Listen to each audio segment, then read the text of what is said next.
रोहन और राजू बचपन के पक्के दोस्त थे, लेकिन दोनों का स्वभाव बिल्कुल अलग था। रोहन बहुत ही मेहनती था। वह रोज सूरज निकलने से पहले ही अपने खेतों में पहुंच जाता और दिन भर कड़ी धूप में मिट्टी के साथ मेहनत करता।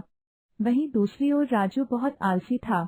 उसे काम करना बोझ लगता था, इसलिए वह अपना ज्यादातर समय पेड़ की ठंडी छांव में सोने या गांव वालों के साथ फालतू गपशप करने में बिता देता था। रोहन उसे बार बार समझाता कि मेहनत नहीं करोगे तो फल कैसे मिलेगा, पर राजू हमेशा उसकी बात हंसकर टाल देता। गीता, आज खेतों पर थोड़ा ज्यादा समय लग जाएगा, इसलिए तुम मेरा खाना अभी तैयार कर दो। मैं उसे अपने साथ ही ले जाऊंगा और वहीं पेड़ की छांव में बैठकर खा लूंगा। जी, मैं अब भी खाना लाती हूँ। सब तैयार है। ये लीजिए आपका खाना, और भूख लगने पर इसे बैठकर खा लेना। आज खाने में आलू की सब्जी रोटी है, जिसे खाकर आपकी सारी थकान मिट जाएगी। अच्छा ठीक है, अब मैं निकलता हूँ। तुम बच्चों को तैयार करके स्कूल छोड़ आना। आज मुझे लौटते हुए थोड़ी देर हो सकती है। आप फिक्र ना करें, मैं उन्हें स्कूल पहुँचा दूंगी। आप बस खेत पर अच्छे से सारा काम निपटाकर जल्दी घर लौट आना।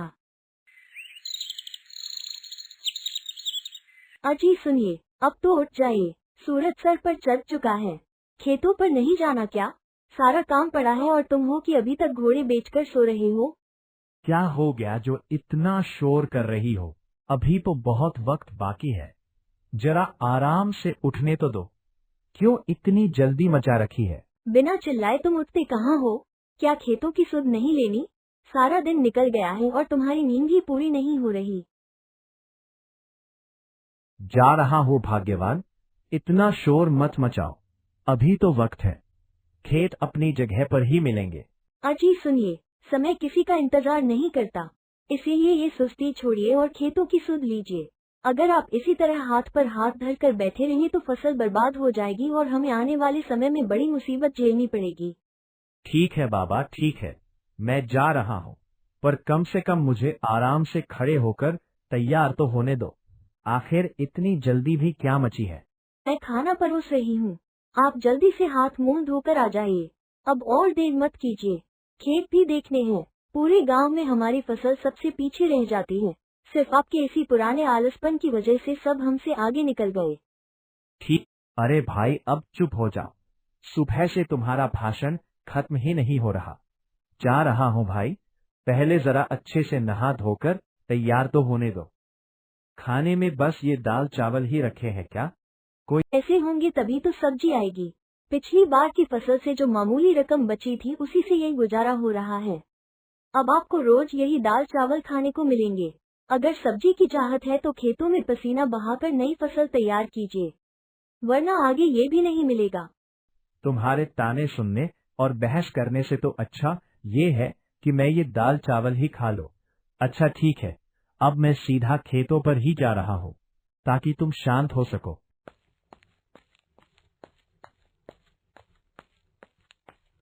बड़े उतावले लग रहे हो रोहन भाई, क्या आज ही सारा काम खत्म करके दम लोगे?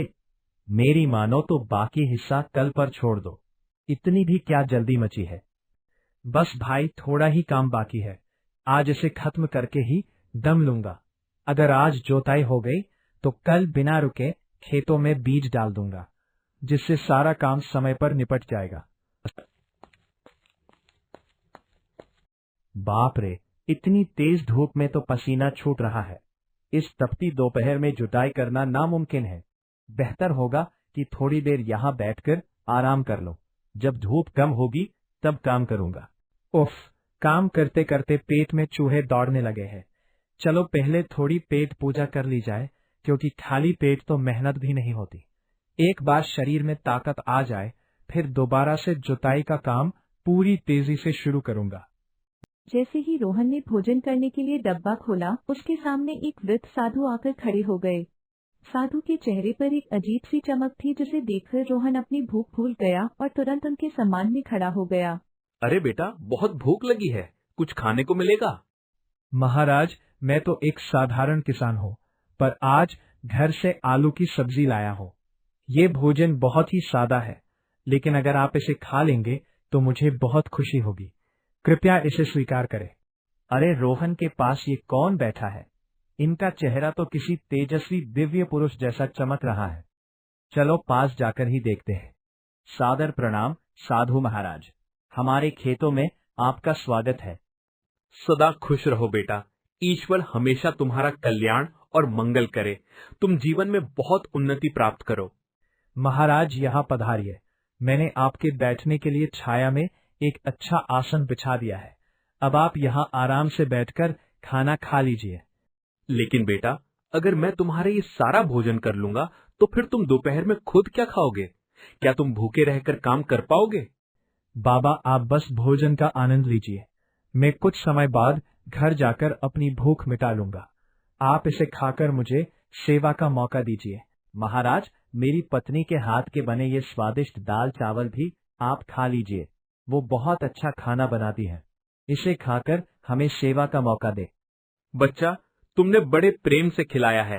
मेरी भूख मिटाने के लिए तुम्हारा बहुत आभार और तुम्हें ढेर सारा आशीर्वाद। तुम जीवन में सदा सुखी और संपन्न रहो। धन्यवाद की कोई बात नहीं बाबा।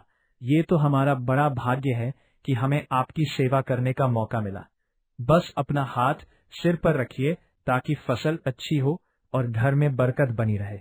मेरा आशीर्वाद तुम्हारे साथ है। याद रखना कि मेहनत करने वाले किसान की कभी हार नहीं होती। तुम्हारी श्रद्धा देखकर मेरा मन भर आया है, इसीलिए आज मैं तुम्हें अपनी तरफ से कुछ खास देना चाहता हूँ। ये लो। महाराज, ये बीज देखने में बहुत अलग लग रहे हैं। क्या ये किसी ऐसी अनोखी फसल के दाने हैं जिसे हमने आज तक कभी अपने खेतों में नहीं बोया? इन बीजों को साधारण मत समझना। ये अद्भुत शक्तियों वाले जादुई बीज हैं। बस श्रद्धा के साथ इन्हें अपने खेतों में लगा देना, फिर तुम्हारी हर ख्वाहिश और इच्छा अपने आप पूरी होने लगेगी। महाराज, हम आपके इस कीमती उपहार के लिए दिल से आपके बहुत शुक्रगुजार हैं। मैं इन बीजों को बहुत संभाल कर रखूंगा और रोज समय पर पानी देकर इनकी अच्छे से सेवा करूंगा। साधु महाराज, एक बात समझ नहीं आई। अगर ये जादुई बीज है तो इन्हें उगाने के लिए इतनी ज्यादा भागदौड़ और मेहनत करने की क्या आवश्यकता है? क्या इनका चमत्कार बिना मेहनत के नहीं दिखता? जादू का असली फल केवल उन्हें मिलता है जो धैर्य और परिश्रम के साथ काम करते हैं। इन बीजों में अद्भुत शक्ति है, लेकिन इन्हें हर दिन तुम्हारी मेहनत और पानी चाहिए, तभी ये तुम्हारी झोली खुशियों से भर पाएंगे। महाराज, हम समझ गए कि मेहनत ही असली जादू है। हम इन कीमती बीजों की खूब सेवा करेंगे और रोज नियम से इन्हें पानी देकर एक सुंदर फसल तैयार करेंगे। अब मुझे आगे की यात्रा पर निकलना है, तो अब मैं यहाँ से विदा लेता हूँ। ईश्वर तुम पर अपनी कृपा बनाए रखे और तुम्हारी मेहनत सफल हो। महात्मा जी से जादुई बीज लेने के बाद रोहन और राजू खुशी खुशी अपने घर की ओर निकल पड़े। चलते चलते दोनों के मन में उन बीजों को लेकर ढेरों बातें चल रही थी। दोनों के रास्ते लंबे थे, लेकिन उनके दिमाग में सुनहरे भविष्य के सपने तैर रहे थे। देखो राजू, हमें बहुत अनमोल भेंट मिली है। अगर हम इन्हें पूरी मेहनत से पालेंगे तो हमारा भाग्य बदल जाएगा। मैं तो बिना देर किए कल ही इन्हें मिट्टी में बोने की तैयारी करूंगा। फसल की सुरक्षा के लिए मुझे सुबह जल्दी उठना होगा। अरे रोहन, तुम बेकार में चिंता कर रहे हो। जादू को कभी मेहनत या पानी की प्यास नहीं होती। ये चमत्कारी दाने अपने आप जमीन से बाहर आएंगे और देखते ही देखते फल देने लगेंगे। जादुई चीजों को इंसानी मेहनत की भला क्या जरूरत? देखो भाई, बिना परिश्रम के कुछ मिलना असंभव है। भले ही ये बीज जादुई क्यों ना हो, मैं अपनी फसल के साथ कोई खिलवाड़ नहीं करना चाहता। इसीलिए मैं हर दिन धूप में तपकर इन बीजों को सींचूंगा। मेहनत का कोई विकल्प नहीं होता। इतना कहकर दोनों अपने अपने रास्तों पर निकल गए। घर पहुंचते ही उन्होंने अपनी पत्नियों को पूरी कहानी विस्तार से सुनाई और उन जादुई बीजों के बारे में सब कुछ विस्तार से बताया। दोनों घरों में खुशी और उम्मीद का माहौल था। अरे वाह, ये तो बड़े सौभाग्य की बात है। भगवान ने हमारी सुन ली और सहायता के लिए उन महात्मा जी को भेजा है जिन्होंने आपको यह अनमोल और चमत्कारी बीज भेंट स्वरूप दिए। अब हमारे सारे दुख दूर हो जाएंगे। गीता, तुम बिल्कुल सच कह रही हो। उनके चेहरे का तेज देखकर लगा कि साक्षात भगवान ने दर्शन दिए हैं। बाबा के कहे अनुसार मैं इन बीजों की जी जान से सेवा और रखवाली करूंगा। मैं इसमें कोई कसर नहीं छोड़ना चाहता। अरे वाह, ये तो बहुत खुशी की बात है। अब हम दिन रात एक करके खूब मेहनत करेंगे। आप बिल्कुल भी देर मत करना और कल सवेरे ही इन बीजों को खेत की मिट्टी में बो देना। अरे हाँ, तुम इतनी उतावली क्यों हो रही हो? मैं कल सुबह सवेरे ही जाकर इन बीजों को खेत में बो दूंगा। बीज तो हमारे पास ही है। गीता, मैं आज खेत में थोड़ा ज्यादा समय बिताऊं। साधु बाबा ने जो जादुई बीज दिए हैं, उसे आज मैं खेत में बोने जा रहा हूं। मुझे लगता है अगर हम इस बीज की अच्छे से देखभाल करें तो हमें बहुत लाभ मिलेगा। जी, यह तो बहुत नेक काम है। आप जल्दी खेत के लिए निकल जाइए और ये लीजिए आपका दोपहर का भोजन। काम के बीच थोड़ा समय निकालकर इसे आराम से खा लेना। भगवान आपके काम में बरकत दें। आप अभी तक नींद में ही हैं? उन जादुई बीजों की तो कल बहुत चर्चा कर रहे थे। अब जल्दी उठकर उन्हें खेत में लगा भी आइए। शुभ काम में इतनी देरी भला किस काम की? सारा दिन यूं ही बीत जाएगा। हाँ हाँ भाग्यवान, उठ रहा हूँ। इतना क्यों चिल्ला रही हो? सुबह सुबह सोने भी नहीं देती। अरे जी, आप जिस तरह बेफिक्र होकर सो रहे थे, मुझे लगा कहीं आप उन जादुई बीजों का सपना ही तो नहीं देख रहे। असलियत में खेत पर जाने का कोई इरादा है भी या नहीं? मुझे सब अच्छी तरह याद है। नहीं नहीं, मैं कुछ नहीं भूला हूँ। मुझे सब अच्छी तरह याद है। तुम तब तक जल्दी से खाना लगा दो, मैं बस अभी तैयार होकर हाथ मुंह धोकर आता हूँ। दोनों अपने अपने खेतों में बीज बो देते हैं। रोहन ने पूरी श्रद्धा से जमीन तैयार की, जबकि राजू ने बस जैसे तैसे गड्ढा खोदकर बीजों को डाल दिया। शाम को जब दोनों घर लौटे तो पत्नियों ने उत्सुकता से पूछा, जी, खेत का काम पूरा हो गया ना? आपने उन जादुई बीजों को मिट्टी में अच्छे से दबा तो दिया? हाँ गीता, मैंने बीजों को मिट्टी में लगा दिया है और पानी भी दे दिया। कल सुबह मैं फिर जल्दी खेत जाऊंगा, क्योंकि पौधों का जितना ध्यान रखेंगे वे उतने ही बढ़ेंगे। पौधों को भी बच्चों की तरह पालना पड़ता है। तुमने आज खेत में बीज बोए, उसे सही से बो दिया ना और खेतों की अच्छे से सिंचाई कर दी थी ना? हाँ, मैंने उन चमत्कारी दानों को मिट्टी में डाल दिया है। बाबा वाले बीजों से अब सुंदर पौधे निकलेंगे। उसे सही से बो दिया ना और खेतों की अच्छे से सिंचाई कर दी थी ना? नहीं, आज मुझे समय नहीं मिला। बीज बोते बोते शाम हो गई। अब कल जाकर पौधों को जी भरकर पानी पिलाऊंगा। पर बाबा ने कहा था कि हमें इन्हें रोज प्यार से पानी देना होगा। अगर हम ख्याल नहीं रखेंगे तो ये बड़े कैसे होंगे? पौधों को शुरुआत में नमी की बहुत जरूरत होती है। अरे तुम घबराओ मत, वो जादुई बीज है, उसे कुछ भी नहीं होगा। तुम तो बस ऐसे ही फिक्र कर रही हो। साधु बाबा ने कहा है कि बीज जादुई है, पर मेहनत के बिना कुछ भी हासिल नहीं होता। तुमने देखा नहीं रोहन कितनी लगन से अपने खेत में काम करता है। अगर तुम भी मेहनत करोगे तो हमारे खेत में भी अच्छे फसल आएंगे। मैं कल पक्का खेतों को पानी दे दूंगा। आज देर हो गई थी, पर कल सब ठीक कर दूंगा। तुम बेवजह बात का बतंगर मत बनाओ। रोहन ने अपने बीज को खेत में बो दिया और हर दिन उसे पानी देने लगा, उसकी देखभाल करने लगा।